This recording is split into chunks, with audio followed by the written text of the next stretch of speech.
Have you ever wondered why some people stay calm during chaos, while others fall apart at the smallest inconvenience? What if the secret to controlling your entire life was hiding inside your head this whole time? Picture this.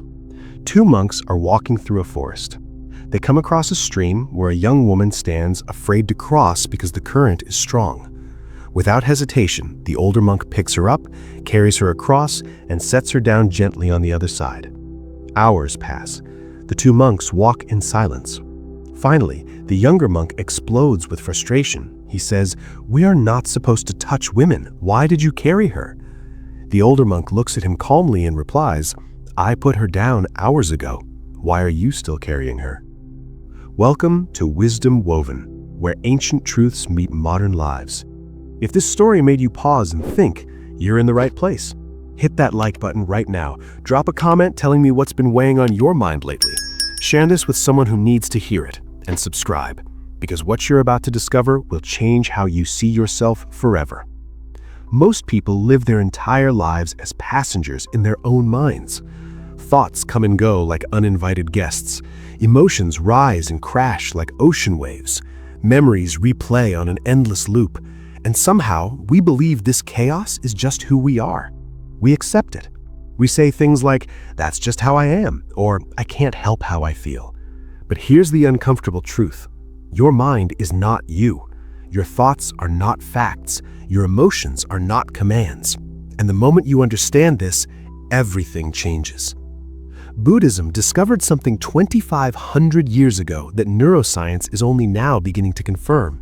The mind is like a wild horse, powerful, fast, capable of taking you anywhere, but without training, it will throw you off, drag you through the mud, and leave you wondering why life feels so hard. Most people spend their whole lives being dragged. They react instead of respond. They worry instead of act. They suffer not because life is cruel, but because their minds are untamed. Think about your last argument with someone you love. What actually happened? Words were exchanged, maybe voices were raised, but the real damage, that happened inside your head. You replayed the conversation 100 times. You imagined what you should have said. You created entire storylines about what it all meant. You suffered not once, but over and over again, all inside your own mind. The other person moved on hours ago, but you're still carrying them across that stream. This is what the Buddha called dukkha. It's often translated as suffering, but it's more than that. It's the constant friction of wanting life to be different than it is. It's the exhausting battle between what's happening and what you think should be happening. And here's the twist. Most of that battle only exists in your head. The world just is. Your mind adds the drama. Control your mind and you control your life. It sounds simple, almost too simple, but don't mistake simple for easy. This isn't about positive thinking or pretending problems don't exist. This isn't about suppressing emotions or becoming some emotionless robot. This is about something far more radical. It's about waking up to the fact that you've been living in a dream, and the dream is your own creation. Right now, as you watch this, your mind is probably doing a dozen things.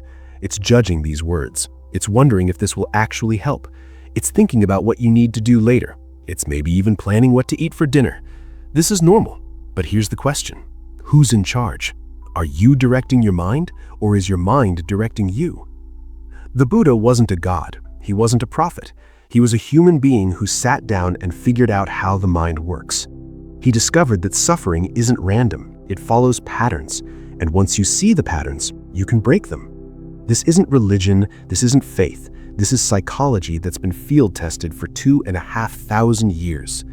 You don't need to become a monk. You don't need to sit in caves or give up everything you own. You just need to understand one thing. Your mind is a tool. Right now, the tool is using you. By the end of this journey, you'll know how to use it instead. And when that shift happens, everything shifts. Your relationships, your career, your health, your happiness. Not because the world changed, because you did. Every single person who's ever achieved anything extraordinary, who's ever stayed calm under pressure, who's ever turned their life around, discovered this same truth. The battlefield is internal. When there, you win everywhere. lose there, and nothing else matters. You can have money, success, love, and still feel empty inside, because the problem was never out there. It was always in here. Buddhism isn't asking you to believe anything. It's asking you to look. Look at your own mind. Watch how it works. Notice the patterns. See how thoughts arise and pass away. Observe how emotions come and go like weather. And in that observation, something miraculous happens. You realize you're not the thoughts. You're not the emotions. You're the awareness behind them. And awareness can't be hurt. It can't be broken. It can only watch. This is why meditation isn't about emptying your mind. That's impossible. The mind thinks. That's what it does. Meditation is about changing your relationship with thinking. Instead of being inside the movie, you become the audience. Instead of drowning in the ocean, you realize you're the water. And once you see this, once you really see it, fear loses its grip. Anger becomes manageable. Anxiety stops controlling you. Not because these things disappear, but because you're no longer at their mercy. Before we go deeper, I need you to do something. Comment below and tell me what thought or emotion has been controlling you lately. Is it fear, anger, regret, worry about the future? This isn't just for engagement. This is for you, because naming it is the first step to taming it. And who knows, your comment might be exactly what someone else needed to read today.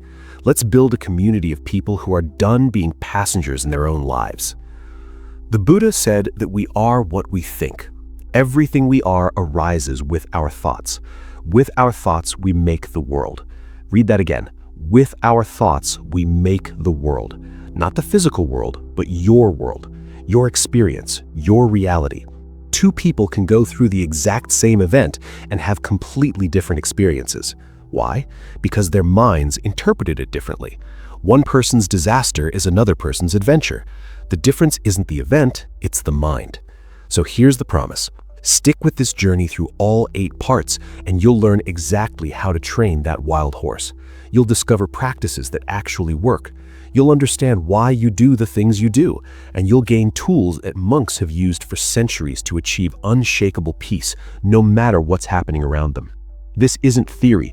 This is practical wisdom that you can use today, right now, in your actual life. Your mind is the most powerful thing you'll ever own. It can be your greatest weapon or your worst enemy. The choice, believe it or not, is yours. But first, you need to understand what you're working with. You need to see the patterns. You need to know how you got here, because you can't change what you can't see. And most people never truly see their own minds. They live and die as strangers to themselves. The journey starts now, not tomorrow, not when you're ready, now. Because waiting for the perfect moment is just another trick your mind plays to keep you stuck. The Buddha's last words were, work out your own salvation with diligence. Not someone else's, yours. Nobody can do this for you. No guru, no teacher, no video can hand you freedom, but they can show you the door. Walking through it, that's on you. Let's begin. Understanding the untamed mind. Your mind right now is lying to you. Not because it's evil, not because it wants to hurt you, but because that's what untamed minds do. They distort, they exaggerate, they create problems that don't exist and ignore solutions that do. And the worst part, you believe every word. There's an old Buddhist story about a man walking home at dusk. He sees a snake on the path. His heart races, sweat breaks out across his forehead. He freezes in terror. Then he takes a closer breath and realizes it's just a rope. Nothing changed except his perception, but his body reacted as if death was imminent. The fear was real, the snake was not. This is your mind on autopilot. Most people think they control their thoughts. They don't. Try this right now. Don't think about a white elephant. Seriously, whatever you do, do not picture a white elephant. What happened? The elephant appeared instantly. You didn't choose it, it just showed up. This is the first truth about the untamed mind. It doesn't take orders, it gives them. The Buddha spent years studying this phenomenon. He called it the monkey mind. Picture a monkey swinging from branch to branch, never still, never satisfied, always grabbing for the next thing. That's your consciousness when left untrained. It jumps from worry to memory to fantasy to judgment in seconds. You're thinking about lunch while someone's talking to you. You're planning tomorrow while missing today. The monkey never stops. Scientists today call this the default mode network. It's the brain's baseline activity when you're not focused on anything specific. And here's what they discovered. When this network is active, people report being less happy. The mind wanders to problems, regrets, anxieties. It creates suffering automatically, like a machine that never turns off. The Buddha knew this 25 centuries before brain scanners existed. Watch your mind for just 60 seconds. Set a timer if you want. Try to focus on only your breath. Notice what happens. Within seconds, thoughts intrude. Did I lock the door? What will I eat later? Why did I say that stupid thing yesterday? This person's voice is annoying. I'm not good at this. On and on. You didn't invite these thoughts. They just appeared, like uninvited guests crashing your party.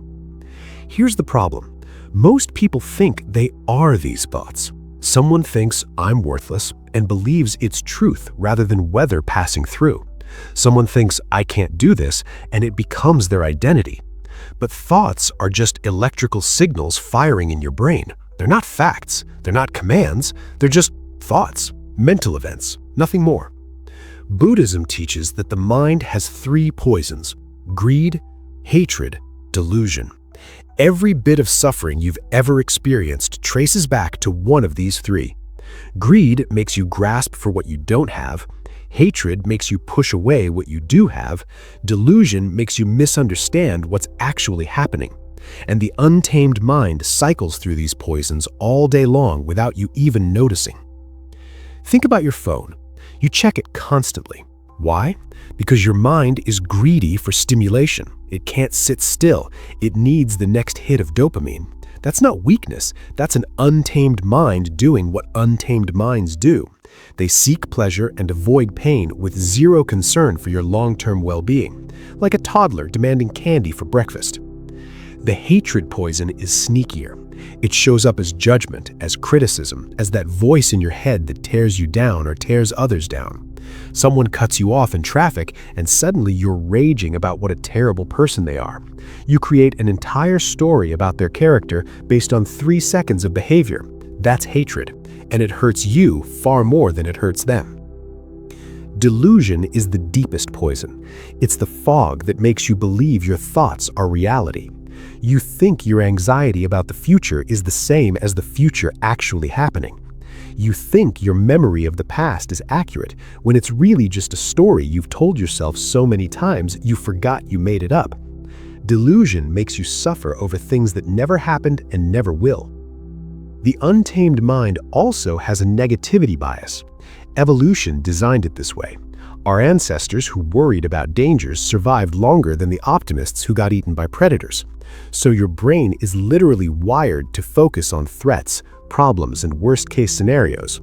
It's not being mean, it's trying to keep you alive. But in modern life, this ancient wiring makes you miserable. You replay embarrassing moments from years ago.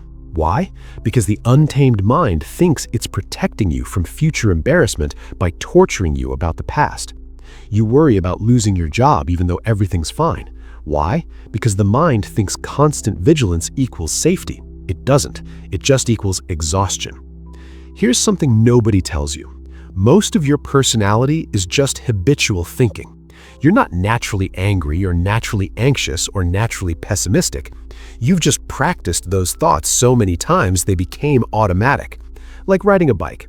At first it takes effort, then it becomes second nature. You've been riding the bike of negative thinking so long you forgot you learned how. The Buddha discovered something revolutionary. He found that suffering isn't caused by external events. It's caused by how your mind relates to those events. 2 people lose their jobs. One spirals into depression, the other sees opportunity. Same event, different minds, different outcomes. The event isn't the problem. The untamed mind's reaction to the event is the problem. And here's where it gets interesting. Your mind doesn't just react to what's happening. It reacts to what it thinks might happen, to what could possibly happen, to what happened before and might happen again. You suffer not once, but 1,000 times, all imaginary, all self-created, all completely unnecessary. The untamed mind is also addicted to identification. It grabs onto labels and clings for dear life. I'm a failure. I'm not smart enough. I'm an anxious person. I'm too old. Once you identify with these labels, they become self-fulfilling prophecies. You act in ways that confirm them, not because they're true, but because your mind has decided they're part of your identity. Watch people argue. Really watch. Nobody's actually listening. Each person is just waiting for their turn to talk. Why? Because the untamed mind is obsessed with being right. It doesn't care about truth or connection or understanding. It cares about defending its position, about winning, even when winning means destroying a relationship.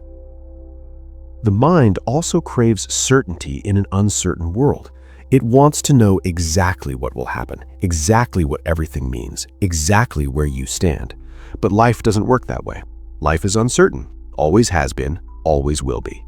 And the untamed mind's desperate grasping for certainty creates anxiety, stress, and endless mental suffering. Here's the uncomfortable truth. You've been living in a prison of your own making. The bars are thoughts, the guards are emotions, and the warden is the belief that this is just how life is. But Buddhism discovered that the cell door was never locked. You're free to walk out anytime. You just have to realize the prison isn't real. It never was. It's just thoughts, just mental construction, just the untamed mind doing what untamed minds do. And in the next part, you'll learn exactly how to tame it. The Buddhist path to mental mastery. The Buddha didn't discover meditation. He discovered why meditation works, and the reason is simpler than anyone wants to admit. You can't control what you can't see, and most people have never truly seen their own minds. They've lived inside it their whole lives without ever stepping back to observe how it operates. There's a Zen teaching that says when the student is ready, the teacher appears. But here's the real secret. The teacher was always there. You just weren't paying attention. Your mind has been showing you its patterns your entire life. Every repeated mistake, every familiar fear, every habitual reaction. The patterns are obvious once you start looking, but most people never look. Buddhism offers something called the Noble Eightfold Path. Sounds complicated, sounds religious. It's neither. It's a practical instruction manual for training your mind. Think of it as 8 different angles of approach to the same problem. The problem being your untamed mind, the solution being awareness. The path starts with right understanding, not belief, not faith, understanding. You need to see clearly how suffering works, how your mind creates problems, how you trap yourself with thinking. This isn't about reading books or collecting knowledge. It's about direct observation. Watch your mind like you'd watch a movie. Notice the patterns, see the loops. Understanding comes from seeing, not from being told. Then comes right intention. This is where most people stumble. They want to change, but their intention is weak, wishy-washy, half-hearted. They say they want peace, but they're addicted to drama. They say they want freedom, but they cling to familiar suffering because at least it's comfortable. Right intention means you're all in, not someday, not when things get easier, now. Right speech is next, and it's more radical than it sounds. The Buddha wasn't talking about being polite, he was talking about truth. Most people lie constantly, not big lies, little ones. They say they're fine when they're not. They agree when they disagree. They pretend to like people they can't stand. Every lie creates distance between you and reality, and that distance is where suffering lives. Right action means your behavior aligns with your values. Sounds obvious? It's not. People value health but eat garbage, value honesty but lie to themselves daily, value relationships but scroll through their phones during conversations. The gap between what you say matters and what you actually do is where your life falls apart. Buddhism says, close the gap. Right livelihood asks a simple question. Does your work create suffering or reduce it? Not just for you, for everyone involved. You can make great money doing something that slowly kills your soul. Lots of people do. They call it being responsible. Buddhism calls it self-destruction in slow motion. If your work feels like a prison, you're in the wrong work, period. Right effort is the most misunderstood part. People think it means trying harder, grinding more, pushing through. It doesn't. It means effort in the right direction. You can spend years meditating wrong and get nowhere. You can spend decades trying to fix yourself when nothing's broken. Right effort means understanding what actually works and doing that, not what sounds good, not what's trendy, what works. Right mindfulness is where the real work happens. This is the practice of paying attention to what's actually happening right now, not what you think about what's happening, not your story about what's happening, what's actually happening. Sounds simple? It's the hardest thing you'll ever do, because your mind would rather think about anything except what's right in front of you. Right concentration is the ability to keep your mind on one thing. In a world designed to fracture your attention into 1,000 pieces, this is a superpower. Most people can't focus on anything for more than 30 seconds. Their minds are like flashlights in a hurricane, beams scattering everywhere. Concentration isn't about force, it's about practice, like building a muscle. But here's what Buddhism really teaches. These 8 paths aren't steps. They're not a ladder you climb. They're 8 aspects of the same thing, training your mind. You don't master one, then move to the next. You work on all of them simultaneously. They support each other, strengthen each other, like 8 legs holding up the same table. The Buddha also taught 4 foundations of mindfulness, 4 areas where you can practice awareness. First is the body. Most people are completely disconnected from their bodies. They live entirely in their heads. They don't notice tension until it becomes pain, don't notice hunger until it becomes craving. The body is always speaking. You're just not listening. Second foundation is feelings, not emotions, feelings, the raw sensations of pleasant, unpleasant, or neutral. Before your mind creates a story, there's just sensation, hot, cold, tight, relaxed. Buddhism teaches you to notice these feelings without immediately reacting. That tiny gap between feeling and reaction is where freedom lives. Third is the mind itself, watching thoughts arise and pass away, noticing when your mind is calm or agitated, focused or scattered, clear or confused, not judging it, not trying to fix it, just watching, like sitting by a river and observing the water flow. You don't control the river, you just watch it. Same with thoughts. Fourth are mental objects, the contents of consciousness, ideas, memories, plans, fantasies. Most people are so identified with these objects they think they are these objects. Buddhism teaches you to see them as temporary visitors. They come, they stay a while, they leave. You remain. You're not the guests, you're the house. There's also the practice of the 5 hindrances. These are the main obstacles that block your progress: desire, aversion, sloth, restlessness, doubt. Every time you sit down to train your mind, one of these 5 will show up, guaranteed. The untamed mind doesn't want to be tamed. It will throw every distraction and excuse at you. Buddhism says notice the hindrances, name them, watch them. They lose power when you see them clearly. Desire pulls you toward pleasant experiences.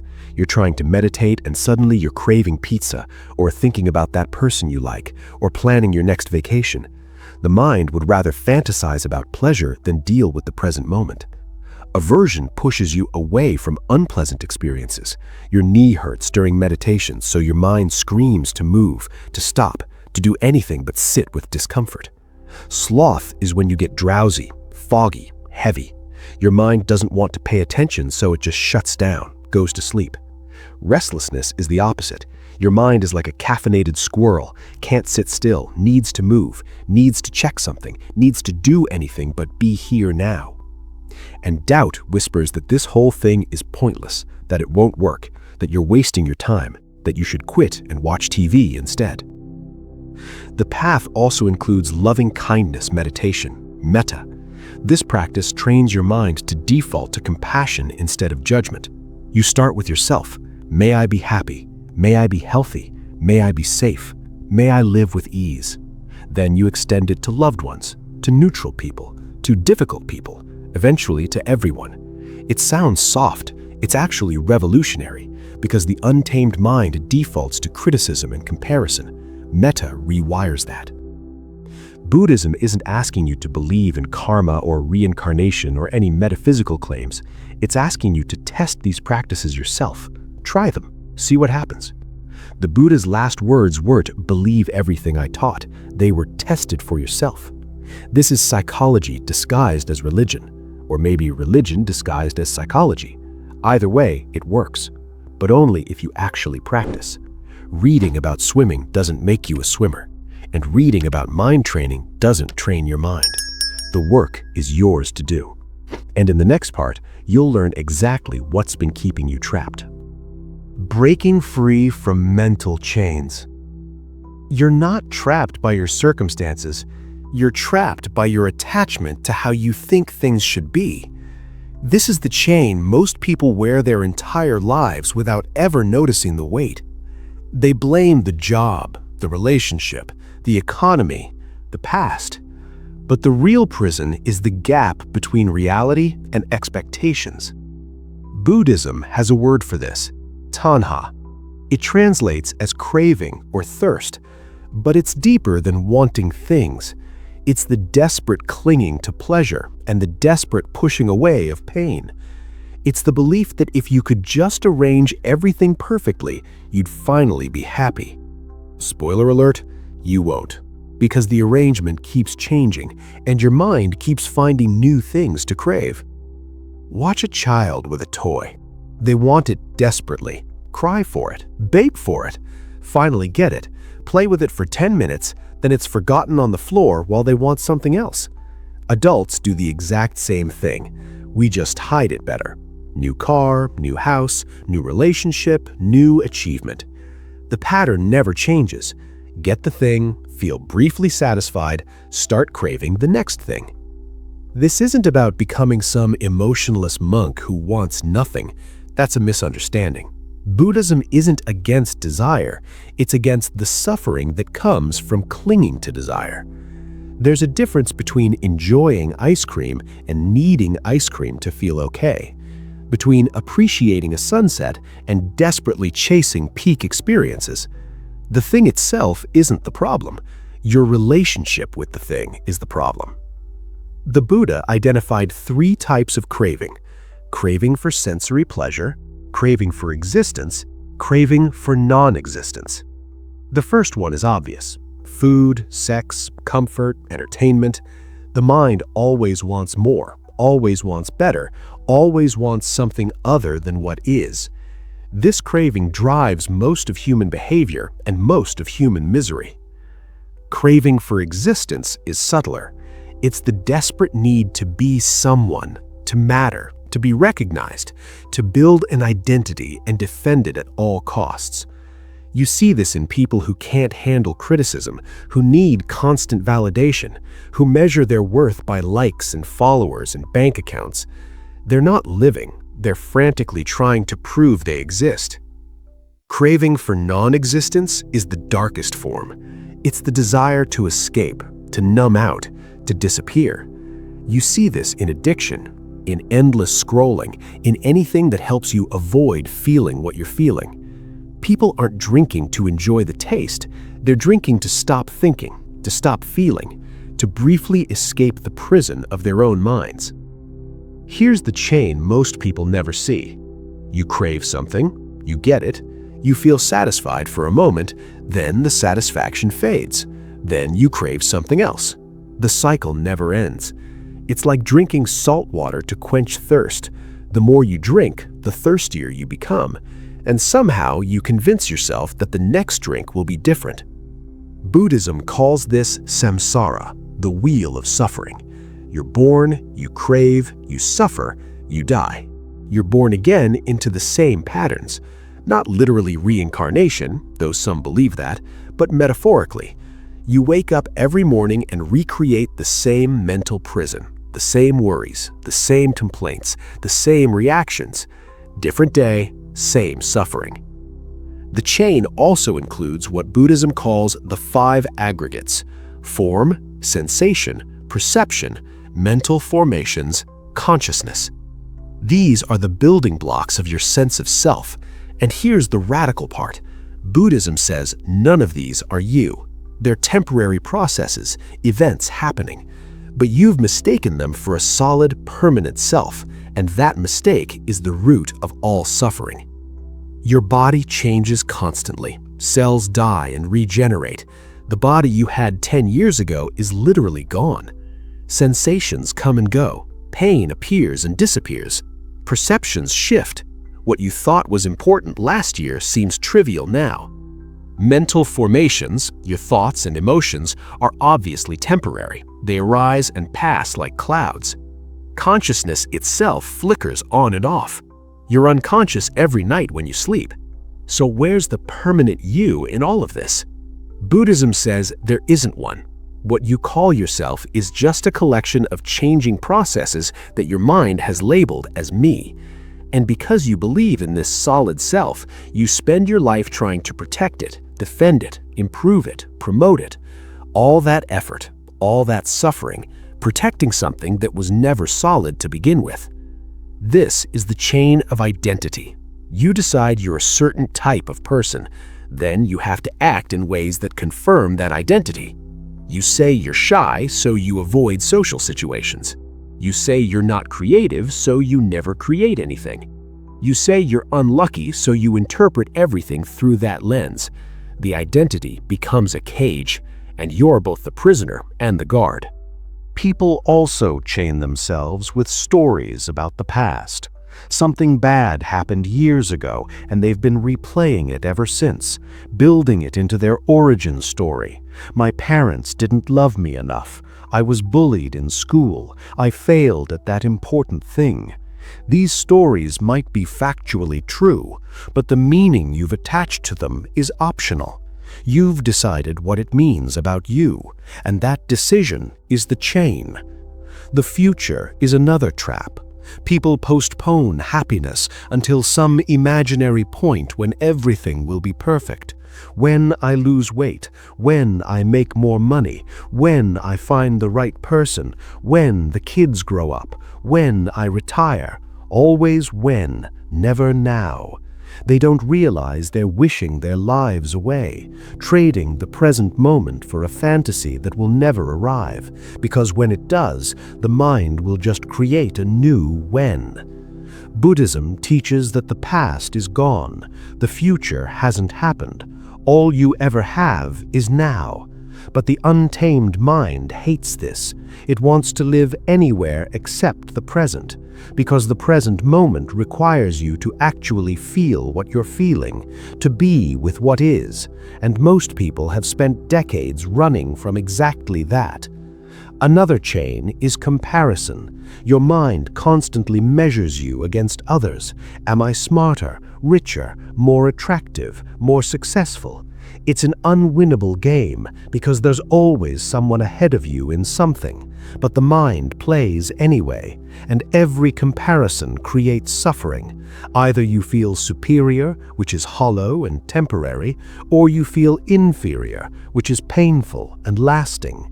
The chain of control is particularly cruel. People believe they can control outcomes if they just worry enough, plan enough, work hard enough. So they exhaust themselves trying to control things that were never in their control. Other people's opinions, the economy, aging, death. They can't control these things, but they can't stop trying. And that trying is the chain. Buddhism offers a practice called letting go, not giving up, not being passive, letting go. There's a story about a monk holding a hot coal. Someone asks why he doesn't drop it. He says he's trying to let go. The person says, just open your hand. Letting go isn't effort, it's the cessation of effort. It's stopping the grasping, the clinging, the desperate holding on. But here's the resistance. Your mind will tell you that letting go means losing control, that if you stop worrying, bad things will happen, that if you stop striving, you'll accomplish nothing, that if you stop defending your identity, you'll disappear. These are lies, clever lies, convincing lies, but lies nonetheless. The truth is simpler. The chains aren't keeping you safe, they're keeping you stuck. And the key to freedom isn't out there. It's in your willingness to open your hand and let the hot coal drop. The question is, are you ready to let it go, or will you keep burning? Daily practices for mind control. Theory is useless without practice. You can understand everything about swimming and still drown. The same applies to your mind. Knowing how it works means nothing if you never actually train it. This is where most people fail. They collect wisdom like trophies on a shelf, beautiful to look at, completely useless in real life. Buddhism offers practical tools that have been tested for 25 centuries. These aren't mystical secrets, they're techniques, simple, repeatable, effective. But simple doesn't mean easy. Brushing your teeth is simple. Most people still get cavities. Why? Because knowing what to do and actually doing it are two different universes. Start with breath awareness, not breathing exercises, just awareness. Sit down, close your eyes, notice the breath coming in, notice the breath going out. That's it. No special technique, no counting, no controlling, just watching. Your mind will wander within seconds, guaranteed.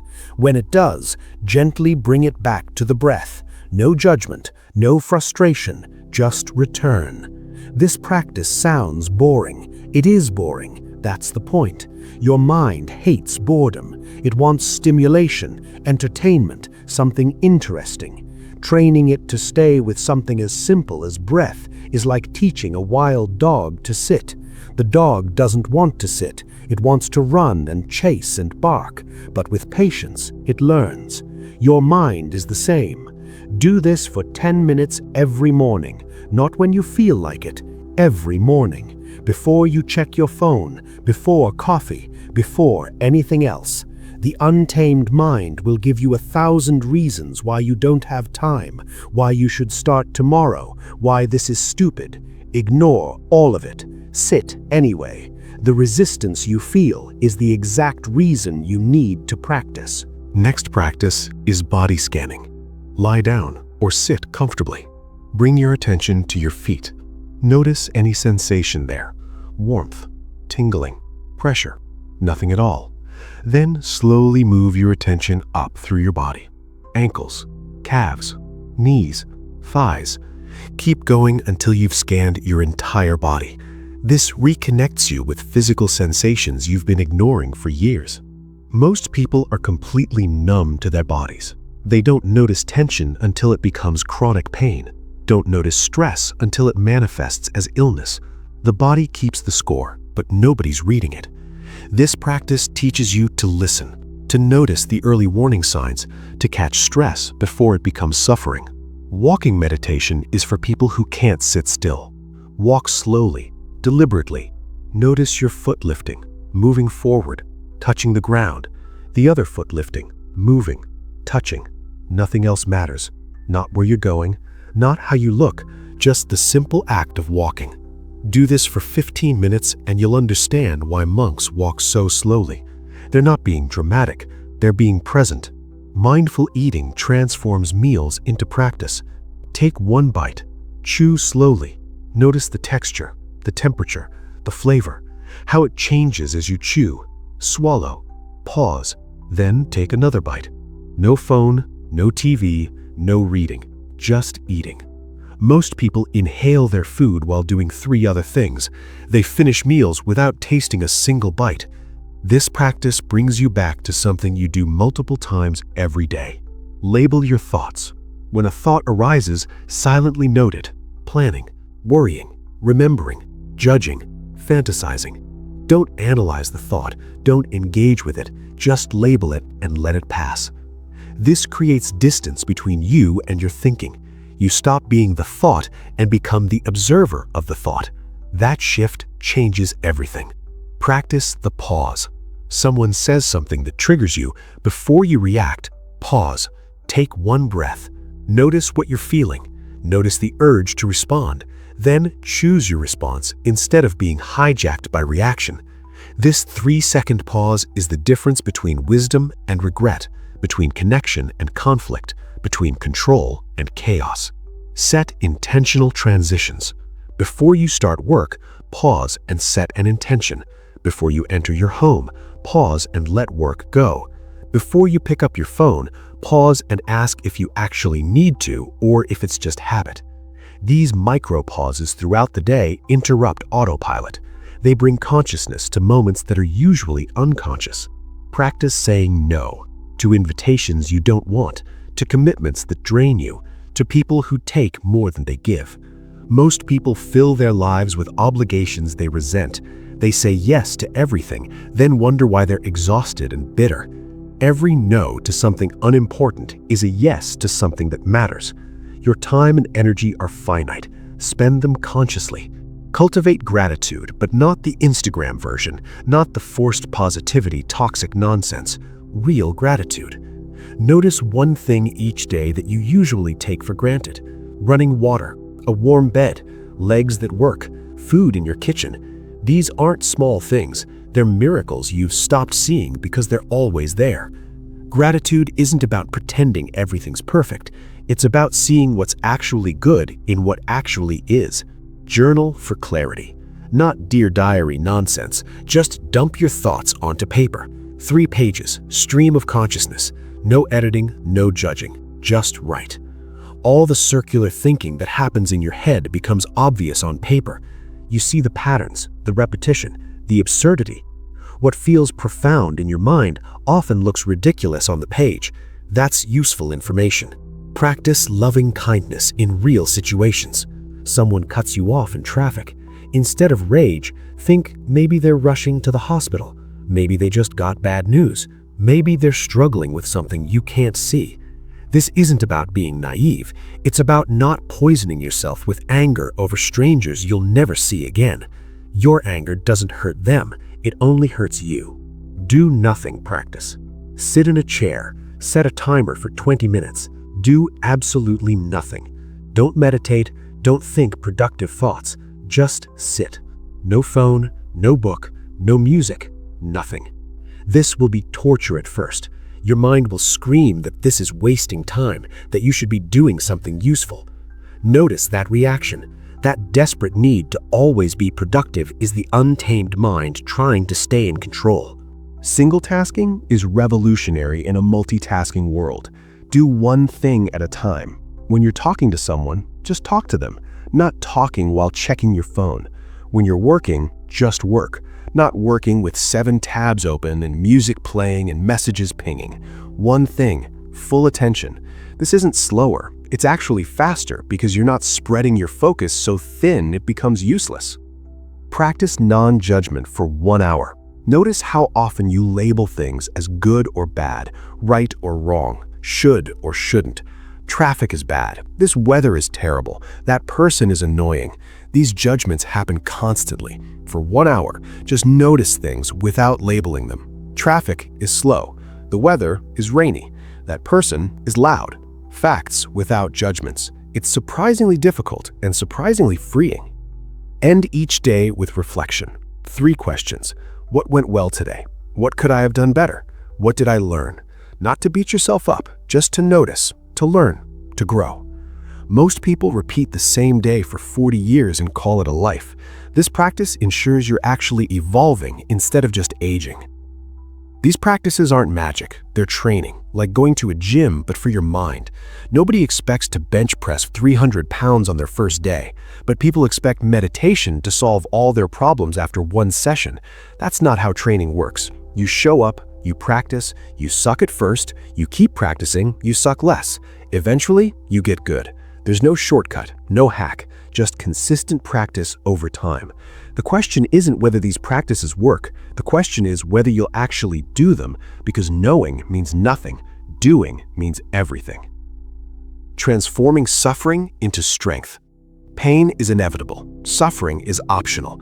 This isn't a motivational poster quote. It's the core insight that separates people who grow from adversity and people who get crushed by it. The Buddha didn't teach how to avoid pain. He taught how to stop creating unnecessary suffering on top of it. Here's what happens in most lives. Something difficult occurs. Loss, failure, betrayal, illness. That's the first arrow. It hurts. It's supposed to hurt. But then your mind shoots a second arrow. Why did this happen to me? What did I do to deserve this? Life is so unfair. I'll never recover from this. That second arrow is self-inflicted, and it often hurts worse than the first. A Zen master was once asked about his practice. He said, "When I'm hungry, I eat. When I'm tired, I sleep." The student was confused. "Everyone does that. What's special about your practice?" The master replied, "When others eat, they think about 1,000 things. When others sleep, they dream of 1,000 things. When I eat, I just eat. When I sleep, I just sleep." Most people don't experience their actual lives. They experience their thoughts about their lives. Someone loses a job. The actual event is just one moment. You're employed, then you're not. But the mind turns it into a catastrophe. Now I'll lose my house. My family will suffer. Everyone will think I'm a failure. I'll never find another job. I'm too old. The economy is terrible. On and on. 99% of the suffering is imaginary, self-created, completely optional. Buddhism teaches that suffering has a purpose. It's a teacher. Every difficult experience contains information about what doesn't work, about what needs to change, about who you really are when the masks come off. But you can't learn from suffering while you're busy resenting it. Resistance blocks the lesson. Acceptance opens the door. Acceptance doesn't mean liking what's happening. It doesn't mean giving up or being passive. It means acknowledging reality as it is right now. Your marriage ended. Okay, that's what is. You got sick. Okay, that's what is. You made a mistake. Okay, that's what is. From acceptance, you can take useful action. From resistance, you just create more suffering. There's a story about two monks imprisoned for their beliefs. One spent his time angry, bitter, cursing the injustice. The other spent his time meditating, practicing, deepening his understanding. Same prison, same suffering, completely different responses. One came out broken, the other came out enlightened. The circumstance didn't determine the outcome, the mind did. Viktor Frankl survived Nazi concentration camps. He watched people give up and die. He watched others find meaning and survive. He wrote that everything can be taken from a person except one thing, the freedom to choose your attitude in any given circumstance. That freedom is the gap between what happens to you and how you respond. That gap is where transformation lives. Buddhism offers a practice called turning toward suffering. Most people run from pain, distract themselves, numb out, avoid at all costs. This practice says do the opposite. When you feel anxiety, turn toward it. Notice where it lives in your body. Notice the sensation, the temperature, the texture. Just observe it without trying to make it go away. Something strange happens. The sensation peaks, then starts to fade. Not because you fought it, because you stopped feeding it with resistance. Emotions are like waves. They rise, they peak, they fall. They always fall. But most people panic when the wave rises. They think it will keep rising forever, so they fight it. And fighting makes it worse. If you just stay with the emotion, just let it be there, it passes naturally, usually within 90 seconds. That's how long an emotion lasts in the body when you don't fuel it with thoughts. Your wounds can become your wisdom. Every betrayal teaches you about trust. Every failure teaches you about resilience. Every loss teaches you about impermanence. But only if you're willing to extract the lesson instead of just nursing the wound. Some people carry their pain like a badge of honor. Look what happened to me. Look how hard my life is. They've made suffering part of their identity, and identity is the hardest thing to change. Buddhism talks about the middle way, not extreme asceticism, not extreme indulgence. Balance. This applies to suffering too. You don't need to seek out pain to grow, but you don't need to avoid all discomfort either. Growth lives in the zone of manageable challenge. Too easy and you stagnate, too hard and you break. Right at the edge of your comfort zone is where transformation happens. Practice reframing, not toxic positivity, not pretending bad things are good, just looking at situations from different angles. You lost your job? Terrible or opportunity? Depends how you look at it. Maybe that job was slowly killing your soul and you needed a push to find something better. Maybe this forced break gives you time to figure out what you actually want. The facts don't change, your interpretation changes, and your interpretation determines your experience. Kintsugi is the Japanese art of repairing broken pottery with gold. The broken places become the most beautiful parts. The piece is more valuable after it's been broken and repaired than it was originally. Your life is the same. The breaks, the cracks, the places where you fell apart and had to rebuild yourself, those become your strength, your wisdom, your beauty, but only if you repair with awareness instead of just gluing yourself back together and pretending nothing happened. Suffering also teaches compassion. When you've been through hell, you recognize hell in other people's eyes. You stop judging, stop assuming everyone has it easy, stop thinking your pain is special. Everyone's fighting battles you can't see. Everyone's carrying weight. This understanding softens you, makes you kinder, more patient, more human. The Buddha said that holding on to anger is like drinking poison and expecting the other person to die. Your resentment doesn't hurt the people who wronged you. They've probably forgotten about it and moved on with their lives. You're the only one still suffering, still replaying it, still feeding the wound. Forgiveness isn't for them, it's for you. It's putting down a weight you were never meant to carry. Practice the wisdom of impermanence. Everything changes, everything ends. The good times don't last, but neither do the bad times. When you're in the middle of suffering, it feels permanent, like this is how life will be forever. But it won't. Can't. Nothing stays the same. This too shall pass, not as a platitude, as a fact, a law of nature. Remembering this during difficult times doesn't make the pain disappear, it makes it bearable, because you know it's temporary. Some suffering is sacred. The grief of losing someone you love, the heartbreak of a relationship ending, the devastation of a dream dying. This suffering means you loved, you tried, you cared. It's the price of being fully human. Buddhism doesn't ask you to avoid this kind of pain. It asks you to honor it without creating extra suffering on top of it, to grieve without believing you'll never be happy again, to hurt without making it your permanent address. Your scars prove you survived. They're evidence of your strength, not your weakness.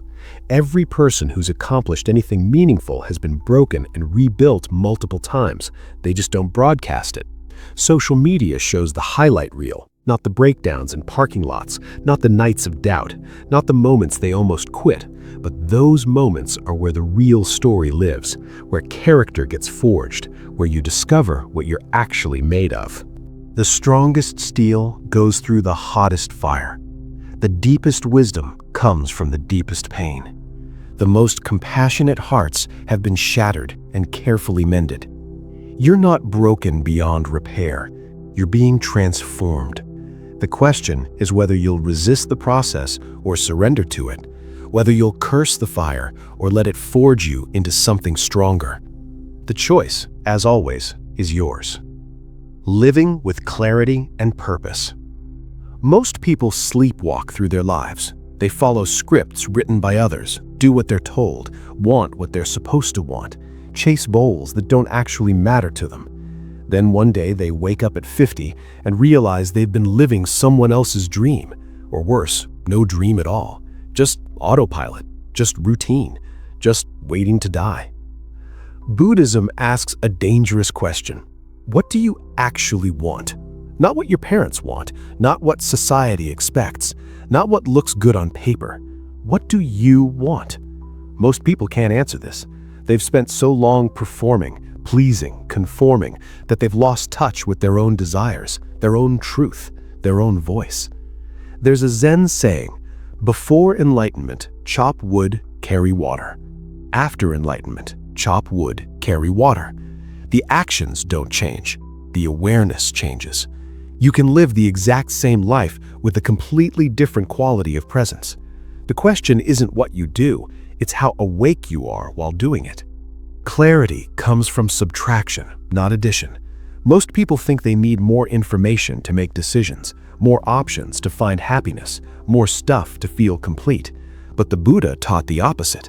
Freedom comes from less wanting, less doing, less pretending. When you strip away everything that isn't essential, what remains is your truth. Clear, simple, undeniable. Living with purpose doesn't mean having some grand mission. It means knowing why you do what you do, why you get out of bed, why you choose this over that, why this conversation matters, why this moment counts.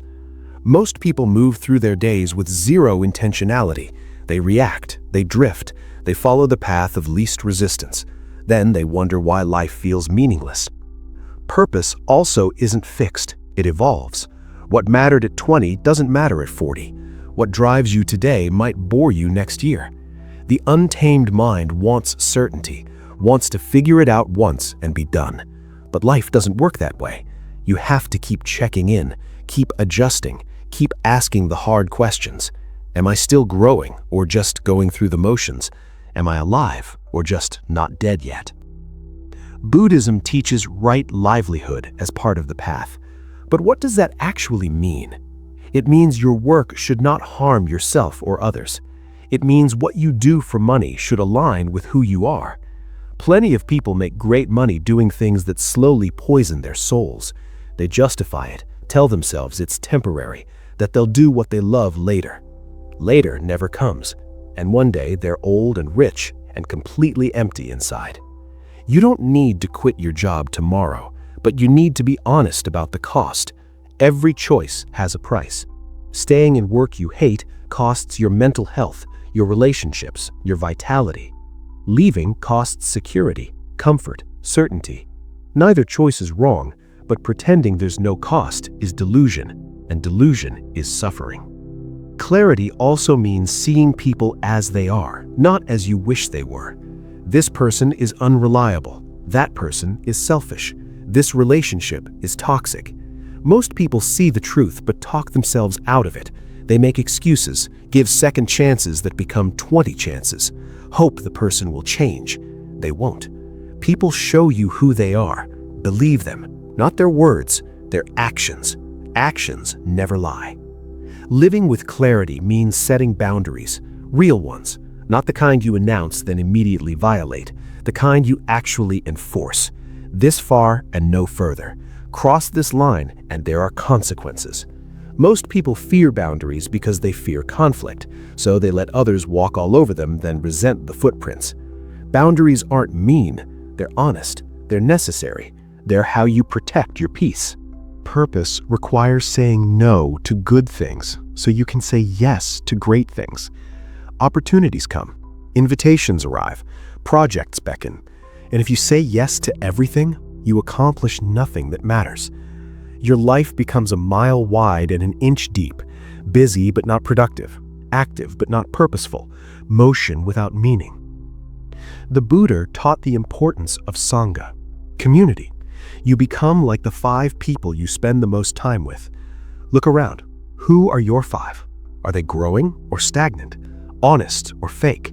Lifting you up or dragging you down? If you're the smartest person in your group, you're in the wrong group. If everyone around you settles for mediocrity, guess what you'll do? Environment shapes behavior more than willpower ever will. Living with clarity also means accepting impermanence. Nothing lasts. Not the good, not the bad. Not relationships, not careers, not your body, not your life. This sounds depressing. It's actually liberating. When you truly accept that everything ends, you stop taking things for granted. You appreciate what's here while it's here. You hold people loosely. You enjoy moments fully because you know they won't come again. People fear death. Buddhism says make friends with it, not in a morbid way, in a realistic way. You will die. Everyone you love will die. This isn't pessimism, it's fact. And knowing this changes how you live. You stop postponing joy, stop saving things for special occasions, stop waiting for the perfect time. There is no perfect time, there's only now. And now is running out, for everyone, always. Purpose means contributing something, leaving things slightly better than you found them. This doesn't require grand gestures. Small acts count. A kind word, real attention, honest work, teaching someone something useful, creating something that didn't exist, helping someone who can't help you back. These things ripple out in ways you'll never see, but they matter. They're how individual lives add up to something meaningful. Living with clarity requires periodic solitude, time alone with your thoughts.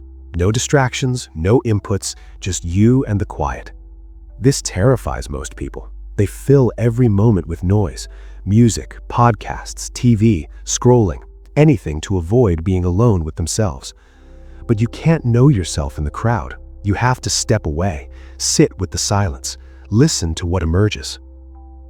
Clarity also means knowing your values, not the values you should have, the ones you actually have. You say family matters, but you work 80 hours a week. You say health matters, but you eat garbage and never exercise. You say honesty matters, but you lie to yourself daily. Your real values are revealed by your calendar and your bank account, not by what you say, by what you do. Buddhism teaches the practice of beginner's mind, approaching life like you're seeing it for the first time. Most people are so certain they know how things are that they stop actually looking. They see their assumptions, not reality. Beginner's mind means staying curious, staying open, admitting you might be wrong. This isn't weakness, it's wisdom. The moment you think you know everything is the moment you stop growing. Living with purpose doesn't eliminate suffering, it gives suffering meaning. You'll still face loss, failure, pain, disappointment. But when you're living aligned with your values, moving towards something that matters, the suffering feels different. It's not pointless. It's part of the journey, the price of admission, the cost of actually living instead of just existing. Here's the hard truth. Most people will never live with clarity or purpose. They'll stay comfortable, stay safe, stay small. They'll die with their music still inside them, their gifts unshared, their truth unspoken. Not because they weren't capable, because they were too afraid, too worried about what others think, too attached to comfort, too caught in the prison of their own making. But you don't have to be most people. You can choose differently. The question is, will you? Conclusion: your journey begins now. Everything you've heard means nothing if you don't act. Knowledge without practice is just entertainment. You could watch 1,000 videos, read 1,000 books, understand every concept perfectly, and still be exactly where you are right now, stuck, suffering, waiting for something to change. The Buddha didn't become enlightened by collecting information. He sat down and did the work. Here's what most people do.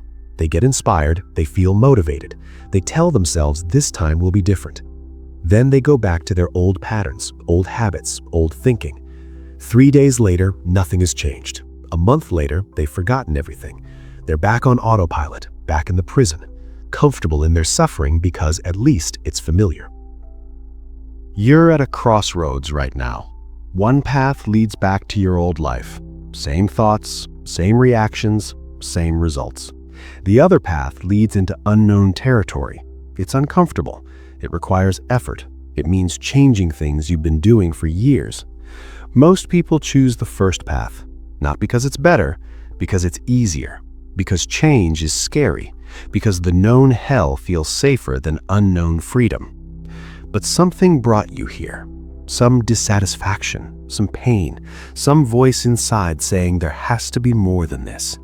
That voice is your wisdom trying to wake you up. Listen to it. Not tomorrow, not when you're ready, not when circumstances are perfect. Now. Right now. This moment is the only moment you'll ever have. Stop waiting for permission to change your life. Nobody's coming to save you. This is your work to do. The Buddha's final teaching was simple.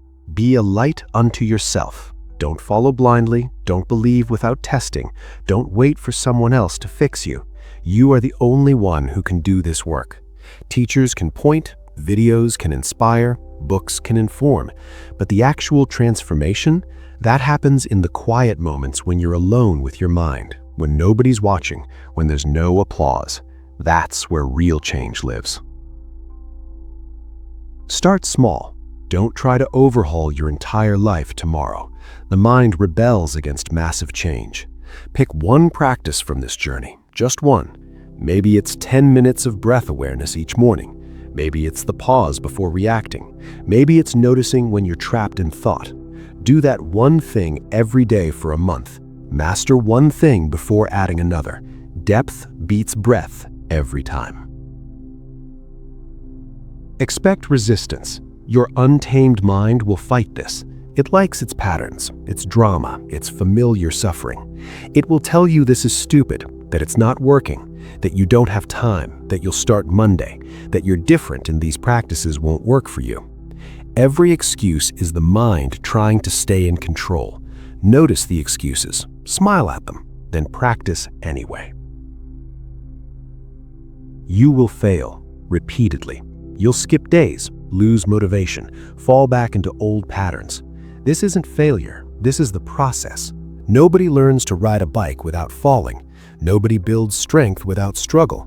The difference between people who transform and people who stay stuck isn't that transformed people never fall, it's that they get back up. They start again. They don't let one bad day become a bad week, become a bad life. Buddhism isn't a religion you join, it's a practice you do. The Buddha never asked anyone to worship him. He asked them to test his teachings, to see for themselves, to be their own authority. So don't believe anything you've heard here just because it sounds good. Test it. Try the practices. See what happens. Your experience is the only proof that matters. Remember the monk and the stream from the beginning?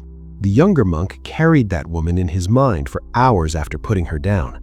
How many things are you still carrying? Old arguments, past failures, ancient wounds, people who wronged you years ago. Imagine putting all of it down right now, just opening your hands and letting it fall. You can do that. You've always been able to. You just didn't know it. Your mind is not your enemy. It's a tool that was never properly trained, like a dog that was never taught to heel. It's not bad, it's just wild.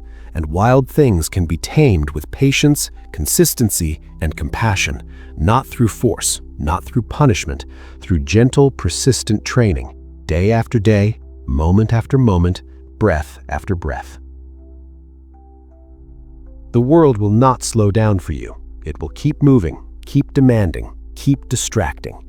You have to create the space for this practice. You have to protect it, guard it, treat it as non-negotiable. Because if you wait for free time to appear, you'll wait forever. Free time doesn't appear. You create it by saying no to things that don't matter so you can say yes to the thing that does. Here's the promise. If you practice consistently, things will change. Not magically, not overnight, but gradually. You'll notice you don't react as quickly, don't spiral as deeply, don't suffer as intensely. You'll catch yourself mid-thought and realize you have a choice. That tiny gap between stimulus and response grows wider, and in that gap, freedom lives. You'll start to see other people differently too.